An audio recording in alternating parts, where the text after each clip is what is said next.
بسم الله الرحمن الرحيم الحمد لله رب العالمين وصلى الله على سيدنا ونبينا محمد وآله الطاهرين. Salam alaikum wa rahmatullah. En fait, c'est un grand malheur que je trouve ça chez beaucoup de musulmans, qu'aujourd'hui, après 14 siècles, encore discutent sur ce point, est-ce qu'on a le droit de célébrer, de commémorer l'anniversaire de la naissance ou du mort ou du martyr du prophète, de sa famille, de Fatima, de l'imam Ali alayhi salam, etc. Vraiment, c'est un grand malheur. Parce que c'est quelque chose de complètement naturel et normal chez beaucoup de gens, chez beaucoup d'êtres humains, on trouve ça. Alors qu'il y a une partie des musulmans influencés par la culture de Bani Umayya, qu'ils voulaient en fait faire oublier les gens qu'ils avaient un prophète, qu'ils avaient une famille pure. Dans le Coran, parle de la famille du prophète. Et dans le Coran, il parle que la miséricorde de Dieu est sur la famille du prophète. Donc, vraiment, c'est étrange qu'on voit qu'encore après 14 siècles, il y a de tels doutes. En fait, la question de la commémoration ou de l'importance de ce qui s'est passé, de l'histoire de Ahlul Bayt, ce n'est pas une question seulement historique ou du passé, non. Il a des influences, des impacts sur notre vie quotidienne et même pour l'au-delà.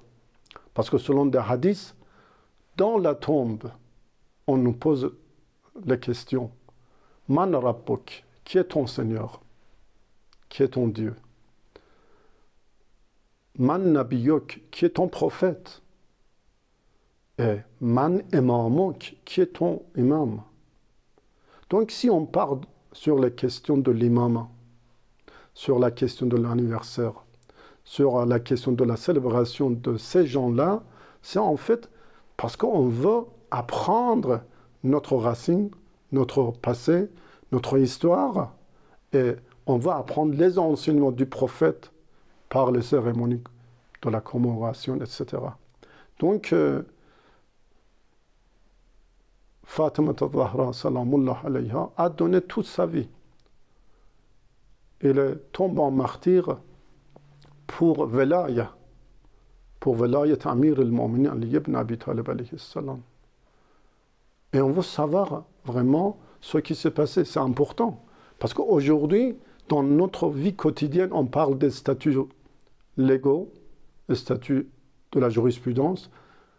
Vous, en tant que musulman, vous recevez votre religion par qui? Par quelle piste?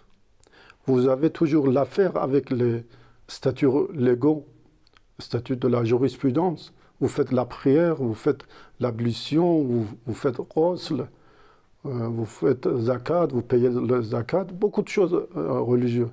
Mais vous recevez votre statut religieux à partir de quelle source? Ça, c'est un point important.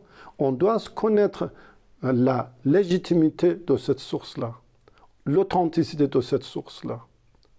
Et la question de l'imama, ce n'est pas une question historique, une question qui fait partie du passé d'un peuple, d'une communauté. Non, c'est une question vivante. C'est une question du passé, d'aujourd'hui et de l'avenir, même dans la tombe.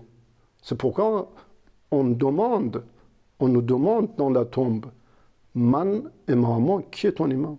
Et vous savez, selon un hadith très célèbre et commun entre les chiites et les sunnites, ça veut dire que tous les musulmans acceptent. Man mata wa lam ya'arif imam zamanih mata mitatan jahiliya. Celui qui meurt sans connaître et reconnaître l'imam de son temps meurt d'une mort d'ignorance.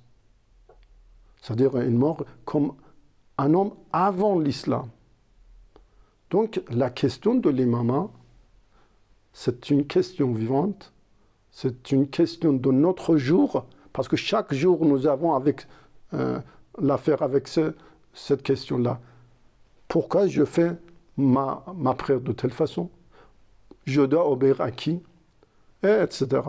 Donc, comme on voit que Fatima al-Zahra, salamullah alayha, a donné toute sa vie pour cette question-là. Elle est tombée en martyr pour défendre le droit divin de Ali. C'est important.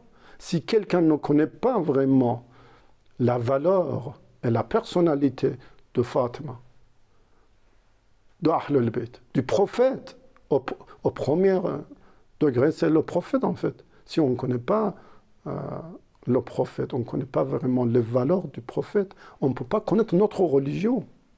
C'est pourquoi dans une invocation importante, on dit Allahumma arifni nafsak, fa lam ta'arifni nafsak, lam a'arif rasoulak ou nabiyak.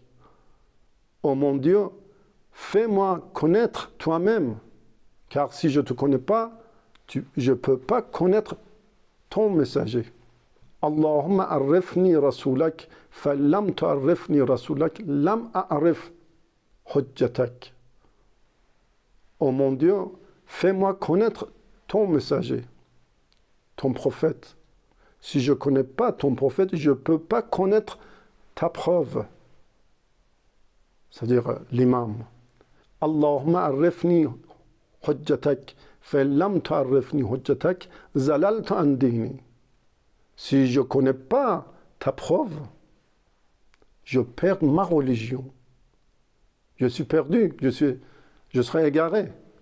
Donc, la question de l'imama, l'objectif que Fatima al-Zahra a donné toute sa vie, et est tombée en martyr pour eux, ça c'est l'imama, c'est Velaya.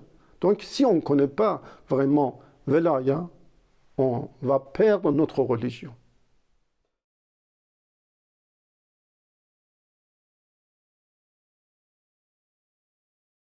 D'abord, vous savez que dans l'apparence du Coran n'existe pas toute chose. Mais dans l'intérieur, dans le fond du Coran, bien sûr, il y a toutes choses.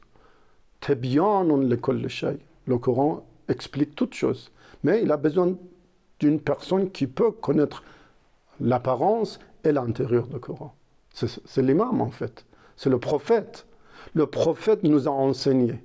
Et il a donné sa science, son savoir par l'héritage à Ali et les autres imams.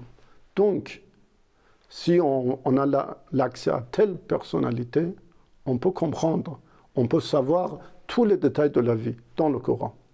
Mais en tant qu'un verset qui peut nous expliquer un petit peu sur la question de l'anniversaire ou l'importance de la naissance d'un prophète,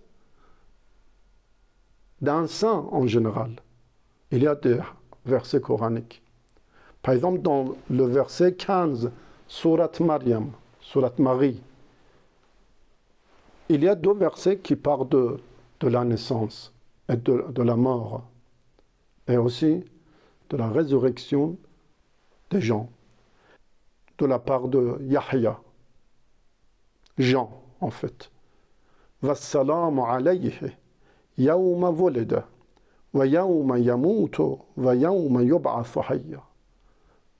Salam, la paix est sur lui, le jour qui est né, le jour qui meurt et le jour qui va être ressuscité. Vous voyez, 3 jours importants. Naissance, mort et résurrection. Ou par exemple de la part de Jésus. Wassalamu alayya yawma wulidtu wa yawma amutu wa yawma ub'athu hayya. C'est-à-dire les 3 jours encore, c'est important. Il dit, la paix soit sur moi et sur moi. Donc on voit que les 3 jours, au moins le jour de la naissance et le jour du décès ou du martyr, sont les jours de la manifestation du nom de Salam. Parce que Salam, c'est le nom divin. Salamullah, la paix de Dieu, manifeste dans ce jour-là. Donc, ça montre l'importance de la naissance des prophètes, des saints, et aussi le jour qu'ils meurent. Et dans ce jour-là, on voit la manifestation de nom Salam, c'est un nom de Dieu. Et notre, en fait, tâche, c'est quoi? Diffuser le salam.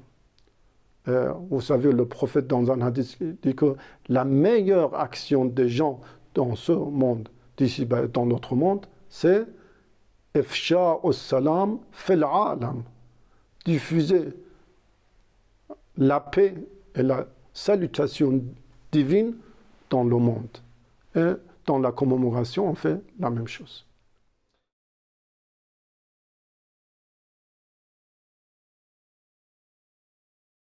En fait, pour connaître Fatima al-Zahra ou le prophète ou l'imam Ali ou chaque personnalité, il faut se référer à l'histoire de sa vie, à ses paroles, ou en général, parce que la vie historique ou leurs paroles, ou leurs actes, c'est la manifestation de leur âme et leur personnalité. Donc, on peut voir, on peut contempler la personnalité de Fatima dans ses paroles. Donc, je préfère de vous présenter un hadith de Fatima al-Zahra, salamullah alayha. Fatima dit dans un hadith, Hubbiba ilayya min dunyakum thalath. L'amour de trois choses de votre monde a été mis en moi. Ce n'est pas elle qui aime, non. L'amour de trois choses a été mis en elle.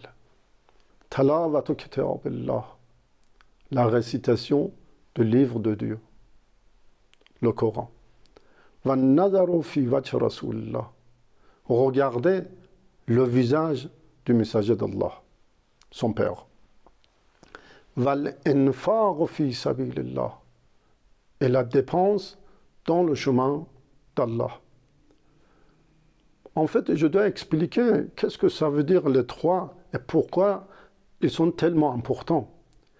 Le message de ce hadith, le point commun dans les trois passages de ce hadith, c'est que la fille bien-aimée du prophète, Fatima al-Zahra, salamullah alayha, voulait nous dire qu'elle aime par essence, par nature, contempler Dieu.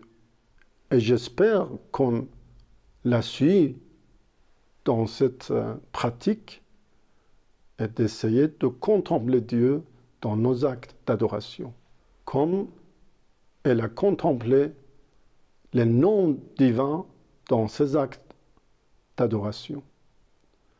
À très bientôt. Wassalamu alaikum wa rahmatullahi wa barakatuh.